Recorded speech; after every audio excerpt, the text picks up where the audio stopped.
মা, আজ এত মিষ্টি আর ফল কেন? জগন্নাথ রথযাত্রা তো শেষ। ওরে পাগলি, আজ তো মা বিপত্তারিণী পুজো। রথ ও উল্টো রথের মাঝে শনিবার ও মঙ্গলবারে এই পুজো করা হয়। মা, বিপত্তারিণী মানে কি? বিপত্তারিণী মানে যিনি সব বিপদ থেকে আমাদের রক্ষা করেন। ইনিও তো মা দুর্গার মতোই দেখতে।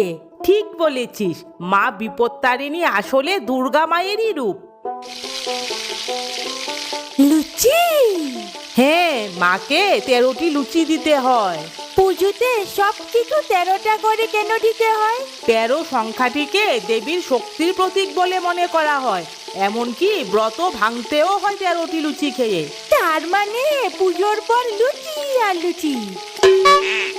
তুই তো কিচ্ছু জানিস না, পুজোর আগে এরকম বলতে নেই। তুই তো সব জানিস, ছাতার মাথা।